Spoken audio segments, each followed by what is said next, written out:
Young people have every right to be enraged. Yeah. And every issue they see, they look up, they get angry, and they see someone doing better than them. And then every day it is speedballed in their face that they are failing, that they are like not social doing media. as well as everyone. No. Actually, this Baldy got a point here. He does. You know, you're on social media all the time, and you get people pissing you off, and you're constantly looking at people that are ahead of you. I think that's a factor. It is. That's a good point. Jealousy? Yeah, of course. Around them. For the first time in our nation's history, a 30-year-old man or woman isn't doing as well as his or her parents were at 30. That is the social compact breaking down. People the aged percentage of children earning more than their parents by year of birth. Damn. You know what this is probably? No, it's actually probably 1985, something like that.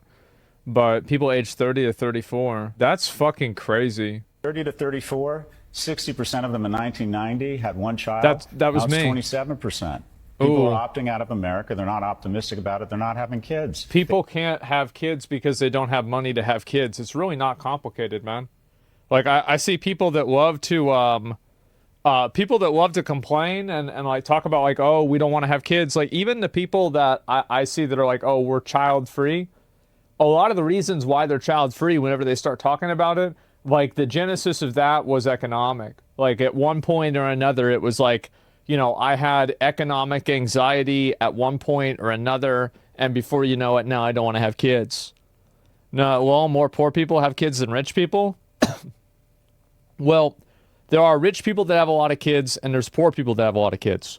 Poor people that have a lot of kids do it because they're poor, because some of them are just bad at making decisions, and so they have 9 kids, right? It's just that's the way it is because they're fucking stupid. You also have rich people that have a lot of kids because, you know, they can afford to have a lot of kids, and, you know, that's like part of some sort of family value or something like that. The real people that get squeezed are the ones in the middle. It's the people that are the, you know, the $45,000 to $100,000 a year people. Those are the ones that really kind of get squeezed, and they feel like they can't have kids. That it's the middle class. Yeah, it's the working poor. Yeah, the working poor is now the middle class. Yeah, it is. They look up, they see wealth, exceptional wealth across my generation and people in certain industries. Yeah, and they are really struggling. They're purchasing and you see this a lot with like streaming. Like people get so mauled about the fact that like streamers make a lot of money. Like, they fucking hate that shit. They're furious. Like, they're like, they see some streamer or some OnlyFans girl, some dumb girl who doesn't even know where Africa is, and she's getting paid $30,000 a month.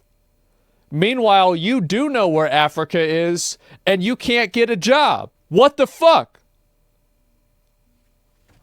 I mean, what the fuck? And so... like, I get it, because, like, you can intellectualize this as much as you want. You can go and make a fucking rationalization about supply and demand, and this girl's got some really big titties, and not that many people have titties that big, but there are a lot of people that live in Africa and know where Africa is, so it's not that big of a deal. And, like, you can intellectualize this as much as you want, but at the end of the day, you still have that dude thinking to himself, what the fuck? Is going down, and the incumbents create artificial scarcity on campus. The incumbents who already have a degree, so their degree go up in value. We get very concerned with housing and traffic once we own the housing. Housing permits are sequestered from young people. Housing prices have gone from $290 to $420 in the last 4 years. Damn, is that the average? $420,000? That's a lot of money for a house, man. That's an assload of money for a house. God damn. Wow. A young person, a house, stocks that I don't own, skyrocket in value. Let's have COVID relief and flush the markets and take assets way up, because if 1 million people dying would be bad, it would be tragic if I got less wealthy. And we're doing it on their credit card.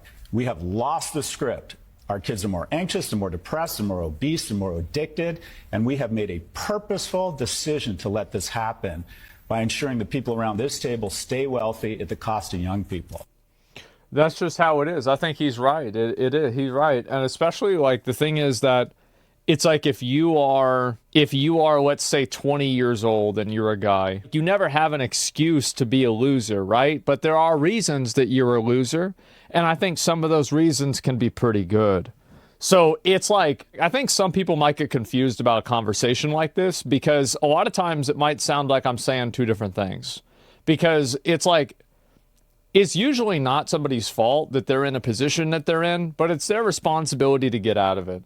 Like, at the end of the day, this guy's not going to come and save you. I'm not going to come and save you. Nobody's going to come and save you, right? Government's not going to come and save you. And so, like, you're in a situation where, but, like, that doesn't mean that I don't understand the situation, right? And so, like, for example, if you're a guy, you're 20 years old, and you have, like, no real prospects in life, why wouldn't you get addicted to social media and be depressed? Like, I mean, really, you think about it. Like, why wouldn't you be depressed? Because, like, a lot of guys, they're not really, you know, it's not like there's, like, a chemical imbalance in their brain.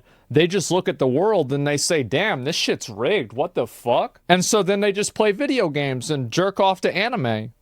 And it's like, really, you can be like, oh, that's stupid. But, like, how's it stupid if there's no way for them to get around it in their mind? Again, and it's about in their mind. Like, it's not about, like, what the reality is or not. Because that's the way that people feel. I deserve some fortune to fall out of the sky for me. I understand that, but like, I get that some people, and this is the problem, is like whenever you're 20, you don't look at it from that perspective, right?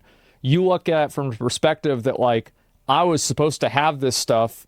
Other people that I know have it. I don't have it. And I hate the world because of it. And it's like, you can say, boo-hoo, too bad. And you can be right. You can be absolutely right. And that is absolutely true. However, it doesn't change the way they feel. Because, like, there's a way that you feel and there's a way that you act. And those are usually two different things. Even if you're aware of the problems of the world, nihilism is a tool for the oppressor. Yeah, either way, you know, you got to take things into your own hand, man. I feel like these types of views are always an echo chamber for people astounded that generations in power made shit decisions. I think that everybody makes shit decisions, whether it's old people or young people or anything like that, man. It's just, there's nothing that's special about it at all.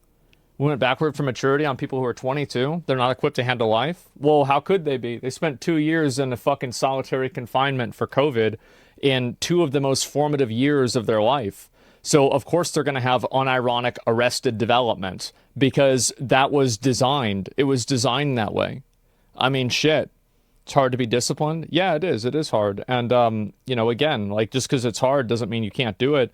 But damn, I think that people can resent the fact that it's so hard. That's the way I see it.